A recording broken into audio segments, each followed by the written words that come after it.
Sejam bem-vindos às Conversas Ativo. Hoje voltamos a falar de investimentos. No início do ano é pertinente olhar para os mercados e tentar perspectivar o que poderá acontecer durante 2016. Connosco temos o Rui Olo, da Direção de Marketing. Bom dia, Rui, boa tarde. Gostaria que falássemos talvez de 2015 antes de passarmos para 2016. Não foi um ano que bastava investir para ganhar. Boa tarde, Elsa. De facto, não foi. Já tivemos anos assim. O ano 2014 foi um ano em que a globalidade das classes de ativos valorizaram e os investidores chegaram ao final do ano todos satisfeitos, uns mais do que outros, mas enfim, valorizações todas positivas. Quando olhamos para 2015, não foi assim. Foi um ano seletivo e nem todos os investidores puderam chegar ao final do ano com o sorriso nos lábios. É evidente que investidores que tenham investido em ações europeias ou em ações japonesas puderam capitalizar nessas valorizações, ao invés investidores que preferiram colocar o seu dinheiro em mercados emergentes ou em ações do setor da energia, não terão chegado ao final do ano muito satisfeitos com as performances. Depois temos aqui o fator cambial. Ao longo do ano, o dólar apreciou-se face ao euro qualquer coisa como 10%. O que é que isto significa? Significa que um investidor europeu, portanto, para quem a moeda de base é o euro, quando investiu em ações norte-americanas em 2015, chegou ao final do ano e a valorização das ações foi praticamente nula. Enfim, o mercado norte-americano não teve boa performance.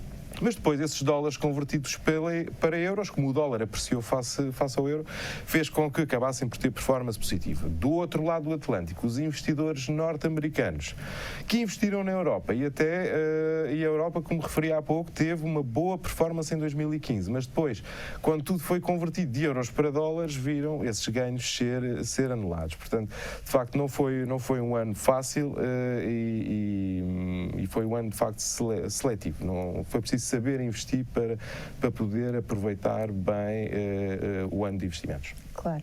E quais são, na tua opinião, as melhores e as piores categorias das classes de ativos em 2015? Muito bem, eu peço que coloquem no ar uma tabela com as melhores categorias em 2015. Podemos ver que este apuramento foi feito da seguinte forma. Dentro de cada categoria, pegamos na oferta de fundos de investimento do Active Bank e apuramos a performance média por categoria na moeda base. E no topo temos as ações europeias de pequena e média capitalização, com uma performance um bocadinho superior a 20%, foi uma performance muitíssimo bom. De resto, as ações europeias como um todo também aparecem aqui neste ranking, com uma performance na ordem dos 10%, e como eu referi também no início, as ações japonesas com uma performance muito próximo dos 12%. Se olharmos para as piores categorias de 2015, eu peço que coloquem a outra tabela no ar. Vamos poder constatar que a pior categoria foi a das ações Brasil, com menos 37,8%. Em 2015, o PIB brasileiro, de acordo com estimativas do FMI, quebrou ou desceu 3,5%. Portanto, é um país que está em recessão e é sem surpresa que encontramos aqui esta performance tão má. A América Latina, que inclui, portanto, Brasil, também está aqui com uma performance muito próxima, negativa, muito próxima dos menos 30%. Depois, os recursos naturais, é bom dizer que a globalidade das matérias-primas teve um ano com perda, com desvalorização, isso também se traduz aqui com uma performance de menos 26%. Os metais preciosos, estamos a falar essencialmente de ouro e prata, também sofreram fortes perdas, superiores a 20%, e depois aqui alguns mercados mais exóticos, como ações Tailândia e ações africanas. E eu gostava que tu fizesses também aqui uma breve análise sobre os factos que mais impactaram os mercados em 2015. Sim. É incontrolável falar dos bancos centrais. Marcaram a atualidade financeira ao longo do ano. Começo por falar do Banco Central Europeu. O Banco Central Europeu iniciou no princípio do ano 2015 um programa de compra de ativos, portanto, de dívida pública da zona euro, mas também de dívida securitizada, com o objetivo de injetar liquidez no mercado e fazer descer as taxas de juros. Isso foi bem interpretado pelas empresas, pelos mercados. Porquê? Porque isto beneficia as empresas. Quando as empresas podem financiar a taxas de juros mais baixas e tem, por outro lado, também os bancos com a vontade de conceder mais crédito. Isto porquê? Porque em simultâneo com este programa de estímulos, o Banco Central Europeu tornou as taxas de juros de depósito do Banco Central Europeu negativas. O que é que isto quer dizer? Quer dizer que os bancos da praça do mercado, se quisessem depositar o excesso de liquidez junto do Banco Central Europeu, tinham que pagar por isso e, portanto, isso em si é um incentivo a que os bancos pretendam ou queiram conceder mais crédito à economia. Portanto, taxas de juros baixas incentivam o crédito à economia, para as empresas, e isso de si pode ser considerado como um estímulo para que as empresas investam. Por outro lado, também o crédito barato faz com que se estimule o consumo, porque as famílias, através de um crédito mais barato, poderão também consumir mais e dentro do consumo, se calhar, vou incluir também a compra de casa. Muitas vezes as pessoas compram casa com recurso a crédito à habitação e nós sabemos que taxas mais baixas são também um incentivo para que as famílias queiram comprar casa. Claro. Do outro lado do Atlântico, a Reserva Federal Norte-Americana tinha desenvolvido um programa de compra de ativos muito similar àquele que agora está a ser desenvolvido pela Europa, já o tinha terminado, e o ano 2015 foi um pouco uma novela ao longo do ano, na expectativa de subida de taxas de juro nos Estados Unidos. Durante 7 anos, portanto, desde 2008, que os Estados Unidos mantiveram a taxa de juros de referência no intervalo de 0 a 25 pontos base. Portanto, isso é um intervalo de tempo muito grande para manter taxas coladas no zero e havia a expectativa que em 2015 houvesse uma subida de taxa de juros, primeiro em junho, ela acabou por não acontecer, depois havia a expectativa para outubro e finalmente em dezembro, quando efetivamente a Reserva Federal Norte-Americana subiu taxas em 25 pontos base. Isso, de facto, marcou a agenda dos mercados em 2016, que foram reagindo em função destes sucessivos adiamentos de subida de taxas de juros, sendo que sempre que havia um adiamento, o mercado de ações como um todo reagia positivamente. Claro. E a evolução também da economia chinesa também de alguma forma condicionou a evolução dos mercados, certo? Certo. Vamos separar a economia chinesa do mercado acionista. Eu começo por falar do mercado acionista. O mercado acionista, na primeira metade do ano de 2015, teve uma performance, portanto, até junho, na ordem dos 60%. Isto é uma valorização excessiva mesmo para o mercado acionista. E a partir de junho, começou a quebrar, portanto, é como se fosse o rebentar de uma bolha. De repente, os investidores na China perceberam que, isto são valorizações demasiado elevadas, em conjunto também com uma outra medida que tinha sido tomada pelas autoridades chinesas, no sentido de restringir o crédito para compra de ações, e o mercado começou abruptamente a cair. Depois teve um foco de queda muito acentuado também no final do mês de agosto, e aí sentiu-se um contágio também aos mercados acionistas ocidentais, em particular na Europa e nos Estados Unidos. Mas a razão pela qual isso aconteceu foi porque nessa altura surgiram alguns dados da China sobre abrandamento das exportações, também produção industrial um pouco mais fraca do que se estava à espera, e então houve um receio de que a China estivesse a atravessar um abrandamento económico mais acentuado do que aquilo que o mercado estava à espera. Então houve aqui uma quebra acentuada nessa altura, portanto agosto e setembro, mas que depois nos restantes meses do ano acabou por ser parcialmente recuperada. Mas em suma, dizer que de facto a China foi um tema relevante ao longo do ano de 2015. Vou-te agora colocar aqui uma questão que chega de um cliente, ainda está a carregar, portanto, nós continuamos aqui a falar. O preço do petróleo também sofreu acentuadas quedas, e isto condiciona também de alguma forma o mercado. Sim, Em primeira instância, o setor da energia, portanto, todas aquelas empresas que exploram a produção de petróleo para venda, obviamente são impactadas pela negativa quando o preço da matéria-prima desce a pique. E o preço do petróleo, não vai assim há tanto tempo, estava na barreira dos $100. Portanto, e ao longo de 2015 o preço foi descendo e atingiu os $40. Portanto, as empresas do setor da energia foram fortemente impactadas pela negativa. Se olharmos para os mercados em geral, mercado europeu, mercado norte-americano, ou em especial o mercado europeu, acabou por ser benéfico. Isto porquê? Porque a Europa é um importador de petróleo, portanto não é autossuficiente, portanto precisa de importar petróleo. Se esse petróleo lhe chega a preços mais baratos, isso é favorável para as empresas que tem aqui uma redução de custos e, como tal, um aumento das suas margens. Portanto, houve aqui efeitos mistos. As empresas do setor da energia foram muito penalizadas, logicamente. Muitas das empresas que consomem esta matéria-prima para transformar os seus produtos e depois os vender, não, essas foram francamente beneficiadas pelo preço desta matéria-prima estar muito mais baixo do que estava anteriormente. Claro. A Ana Mota, já aqui tenho a pergunta dela, que vai ao encontro de estares a falar do crédito habitação, que pergunta se este ano será melhor ou pior do que 2015 no que se refere a crédito habitação. Há tendência para as taxas de juros subirem? Não, de todo. Para este ano, prevê-se que o Banco Central Europeu continua a manter uma política monetária acomodatícia, ou seja, continua a comprar, a intervir no mercado e a comprar dívida. É natural que possa, do ponto de vista daquilo que são as taxas de juros de referência, enfim, taxas de juros de referência tem pouca margem de manobra, porque já tem a taxa colada no zero, está no 0,05%. Na taxa de depósito ela já está em campo negativo, mas poderá ainda tornar-se mais negativa, portanto, daqui em diante, o ano 2016, garantidamente não, a nossa expectativa e o nosso cenário central é de que não exista subida de taxas. Portanto, todos os nossos clientes que têm crédito à habitação vão poder continuar a usufruir de indexante, portanto, de uma taxa Euribor baixa e, em alguns casos, já até negativa.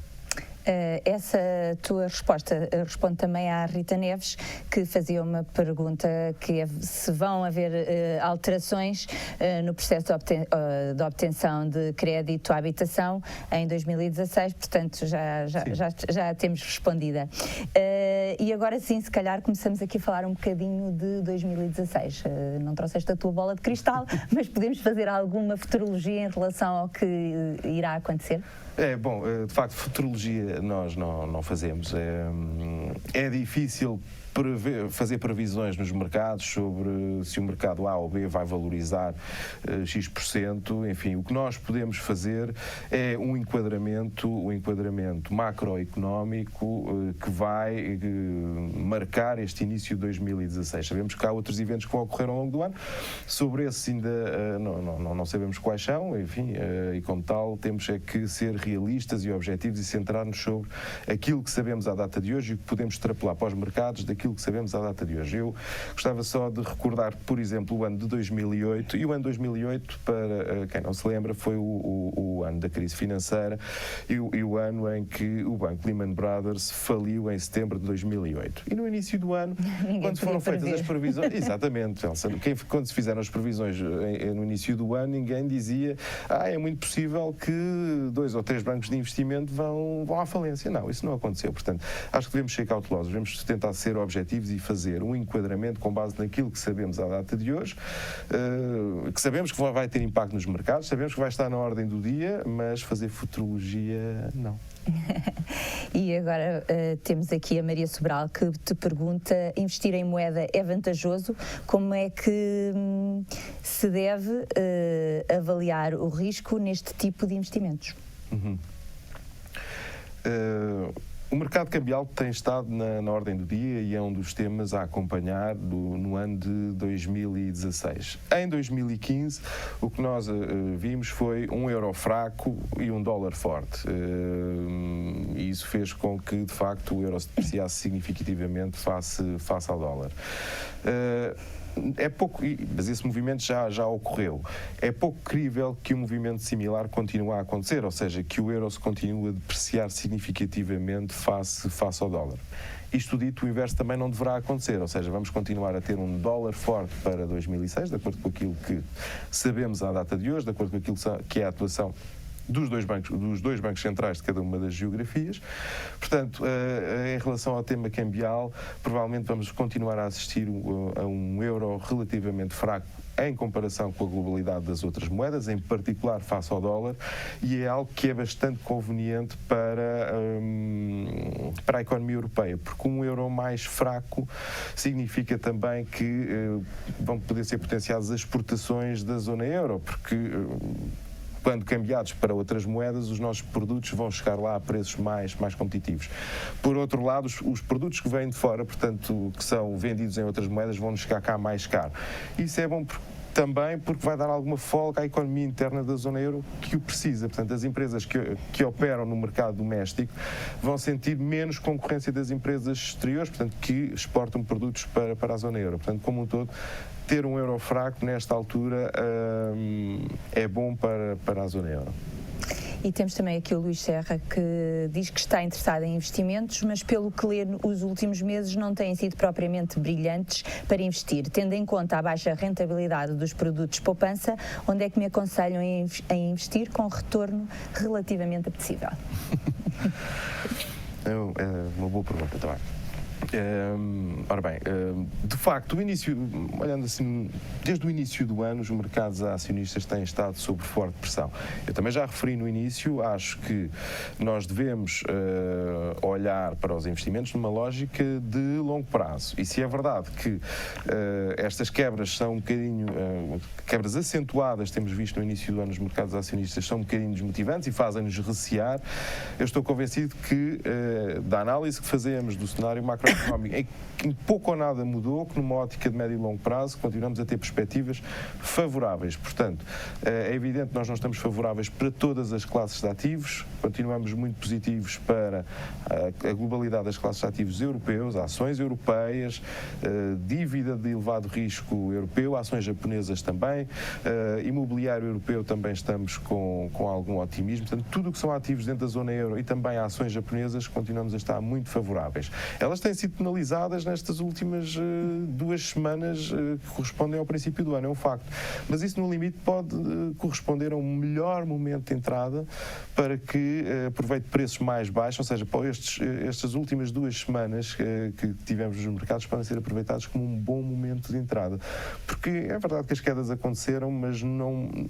Dentro daquilo que é o cenário macroeconómico, não houve nada que verdadeiramente tivesse mudado e que nos fizesse mudar de opinião e pensar que daqui em diante vamos estar perante um ano negro. Não, numa ótica de médio e longo prazo, a nossa análise continua a ser positiva para investimentos com risco. Claro, já falámos nisso até noutro programa, nunca poderemos ver os investimentos a curto prazo. Muito curto prazo, não. É? E temos aqui também a Bárbara Santos, que pergunta, em termos de poupança e investimento, é verdade que o mais seguro, ainda que rentável, que se pode fazer atualmente são os certificados da Forro? Dentro do panorama dos investimentos que nós classificamos sem risco, porque têm capital garantido e têm uma remuneração certa à partida, os certificados da Forro são certamente uma boa opção de investimento. As taxas de juros estão cada vez mais baixas e os certificados da Forro mantêm mesmo assim uma rendibilidade que está acima da grande maioria dos depósitos a prazo que são apresentados no mercado. É um facto. Agora, vamos lá ver. Se os certificados da Forro são uma boa opção de investimento quando comparado com outras alternativas que possam ter algum risco, eu acho que não, mas também vai muito depender do perfil de risco de cada investidor, porque um investidor que seja muito conservador não deve nunca deixar de fazer investimentos de capital garantido. Agora, se houver uma abertura por parte do investidor para assumir algum tipo de riscos, acho que há melhores soluções no mercado do que os certificados da Forro. Mas olhando só para o universo de produtos de capital garantido, sim, os certificados da Forro continuam a ser uma boa solução. E a Júlia Gambino pergunta, gostava de me iniciar no mundo de investimentos, por onde aconselha a começar? Eu acho que o mais importante é procurar saber qual é o seu perfil de risco. E para isso pode contar com o nosso apoio, com a nossa equipa de gestores comerciais, para perceber qual é o perfil de risco, para que em função disso possa ter acesso a uma proposta nossa, de uma carteira de investimentos que lhe possa ser apresentada depois de identificado qual é o perfil de risco. Isso é que é o mais importante. Qual é a tolerância ao risco que o cliente tem? Para se iniciar, isso é fundamental. Porque, de facto, se percebemos que se trata de um cliente bastante conservador, então as soluções de investimento que têm à sua disposição, que são adequadas para essa pessoa, têm que ser soluções de investimento muito conservadoras. Normalmente, existe um binómio de risco e de rentabilidade. Quanto maior for o risco tomado, maior é a rentabilidade que se pode obter desse investimento. No entanto, tudo deve ser sempre condicionado ao perfil de risco. E se o investidor é bastante conservador, não vale a pena tomar opções de investimento que sejam demasiado arriscadas. Há soluções de investimento que são adequadas e que são adequadas a cada um dos perfis de risco. Portanto, esse é o primeiro passo. Claro. E tenho também aqui o António Ferreira, que pergunta: gostava de começar a investir em bolsa, quantias pequenas, mas não sei por onde começar. Qual a melhor forma e quais as áreas de mercado mais vantajosas no momento? Parte desta resposta já deste, mas gostava que desenvolvesse um bocadinho mais. Há duas opções quando se fala em investir em bolsa. O investidor pode optar por investir diretamente em ações. Se assim for, e para uma primeira experiência, eu sugiro que o cliente comece por avaliar o mercado de ações português. Porquê? Porque é um mercado com o qual está mais familiarizado. As empresas que estão cotadas no mercado português, e em particular no índice de referência, que é o PSI 20, são empresas que normalmente são do conhecimento generalizado das pessoas, e isso dá algum conforto quando se está a investir diretamente em ações. Poder comprar ações da Farol, a antiga Portugal Telecom, ou comprar ações da EDP ou da REN. Estamos a falar de empresas que as pessoas conhecem e, como tal, numa primeira experiência, penso que o mercado português é uma boa solução. Depois, do outro lado, existe a opção dos fundos de investimento em ações. Portanto, aí o que é que acontece? O investidor está a delegar numa equipa de gestão o seu dinheiro, o seu investimento, e essa equipa de gestão depois investe em ações de diferentes geografias consoante a temática do próprio fundo. Nós, em relação aos mercados acionistas, os dois onde estamos mais positivos numa ótica de médio e longo prazo continua a ser o mercado de ações da zona euro e o mercado de ações japonesas. Mas mais ainda no mercado de ações da zona euro. Certo. E diz-me quais são realmente os temas que as pessoas que estão a investir ou que querem começar a investir deverão, durante 2016, monitorizar quase que obrigatoriamente. Ok. Política dos bancos centrais. Já foi em 2015, vai continuar em 2016. O petróleo é um dos temas da atualidade. A China vai continuar a ser. Os resultados das empresas, muito importante, não é só para 2016. Os resultados das empresas é importante monitorizá-los sempre. Temos também o panorama geopolítico, é sempre algo que mexe com os mercados. Alguns eventos acabam por mexer, ainda que contidos no tempo, mas acabam por mexer com os mercados, e também o crescimento económico. E esse crescimento económico de que falas, é possível que haja um ligeiro aumento do crescimento económico mundial?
que ela possa suceder.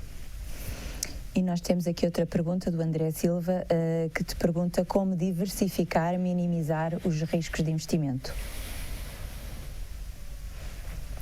Como diversificar, acho que é, ponto número 1, nenhuma carteira de investimento deve estar centrada apenas numa classe de ativos.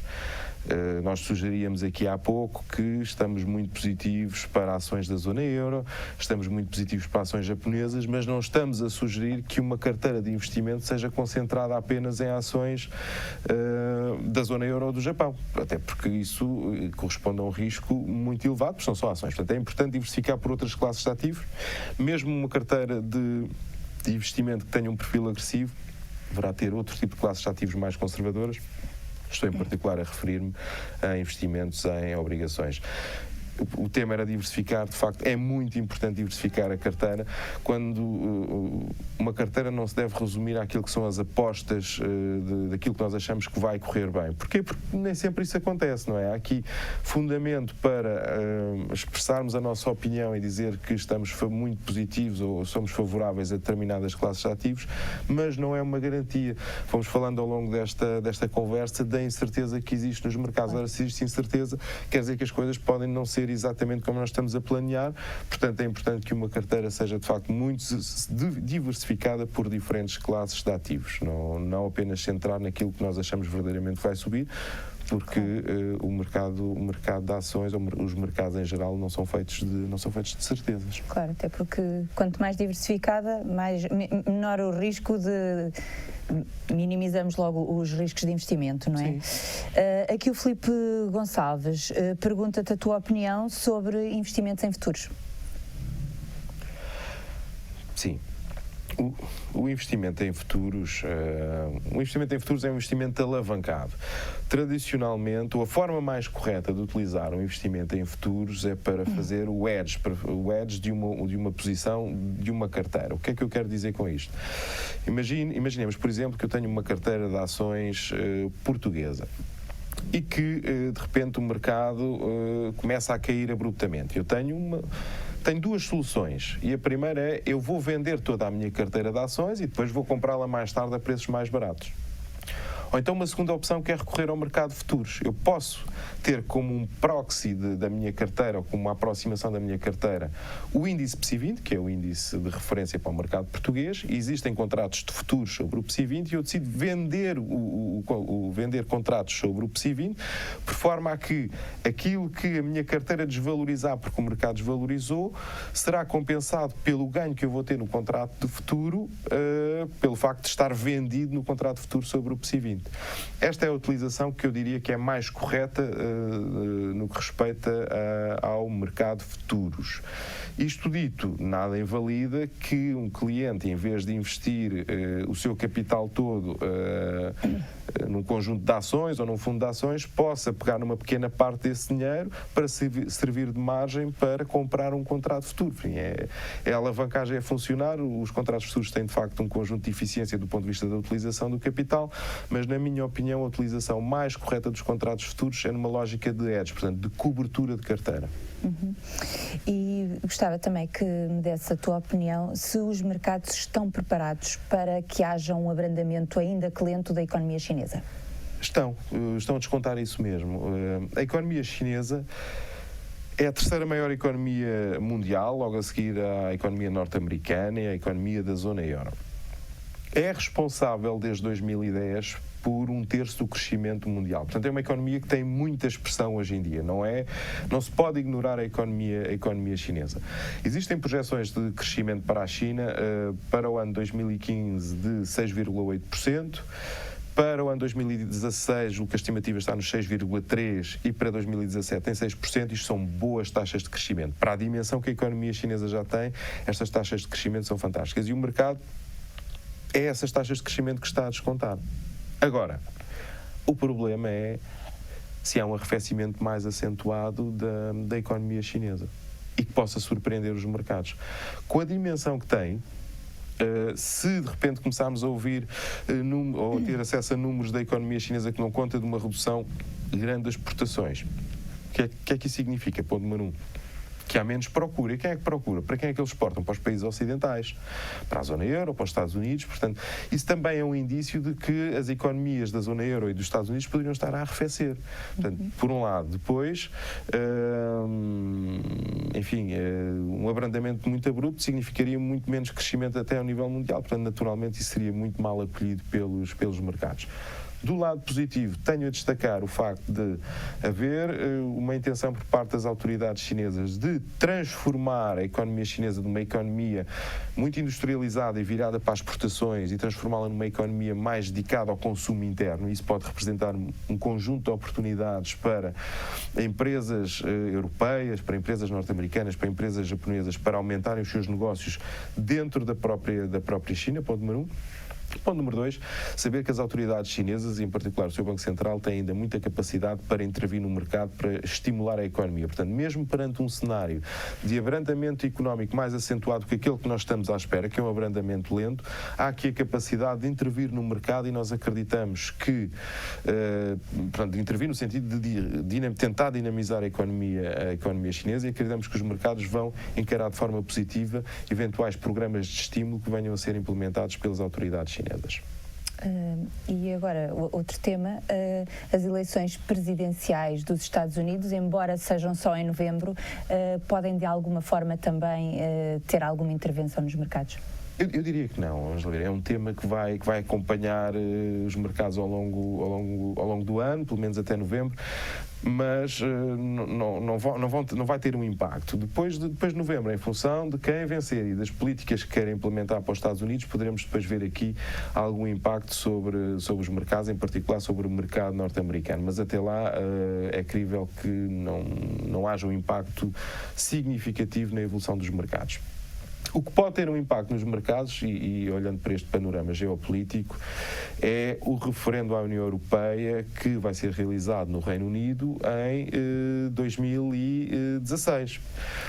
Um eventual não do Reino Unido à União Europeia, eu acho que pode gerar alguma turbulência dentro da União Europeia, em particular dentro da zona euro, porque é um teste à coesão.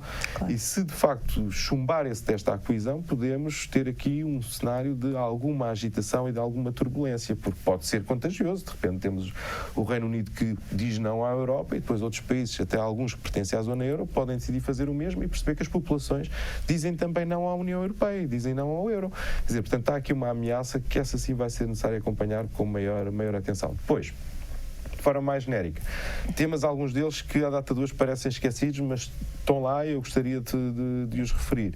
O conflito entre a Ucrânia e a Rússia está adormecido, mas está lá. A China e o Japão, não é de hoje, há sempre ali algum atrito entre estes dois grandes países asiáticos e nunca se sabe em que momento pode haver uma escalada de tensão entre eles. Os tradicionais conflitos no Médio Oriente que vão se arrastando ano após ano, portanto não é novidade nenhuma para 2016. Enfim, todos estes eventos deverão ser monitorizados também ao longo de 2016, porque qualquer deles tem a capacidade para impactar os mercados, pelo menos no momento. Claro, estamos a entrar na reta final, mas eu gostaria que deixasse umas notas finais. Ok.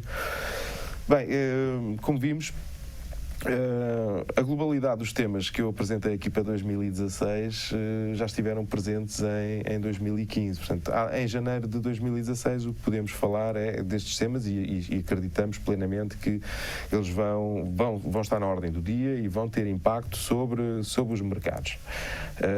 Poderão surgir ainda outros temas e esses, enfim, teremos que acompanhá-los em tempo útil. Mas, quer dizer, os mercados é um bocadinho como a meteorologia. A meteorologia faz previsões para uma semana e normalmente acerta, mas não diz qual é o tempo que vai fazer em junho. Sabemos que em junho tradicionalmente está sol, 30 graus é normal, mas podemos perfeitamente errar. Portanto, aqui é muito difícil para nós estarmos a fazer previsões que possam ser assertivas, porque só por mera coincidência é que iríamos acertar. O que nós podemos garantir do lado do Active Bank é que nos mantemos sempre atentos no dia-a-dia àquilo que é a evolução dos mercados, àquilo que vai impactar nos mercados, e podemos garantir a todos os clientes que têm investimentos connosco que nós estamos a acompanhar todos esses temas e que iremos sempre atuar em conformidade e iremos sempre acompanhar os investimentos dos nossos clientes com todo o rigor. Claro, e mesmo os que não têm, temos sempre a linha aberta para esclarecimentos, sempre, não é, claro. Rui? Sempre. E chegamos assim ao final de mais um Conversas Ativo. Esperamos ter ido ao encontro de todas as dúvidas que possa ter sobre os mercados em 2016, dentro daquilo que conseguimos esclarecer. Esteja atento à página do Facebook do Ativo Bank e saiba quando será o próximo programa e qual o tema escolhido. Contamos consigo sempre desse lado. Obrigada.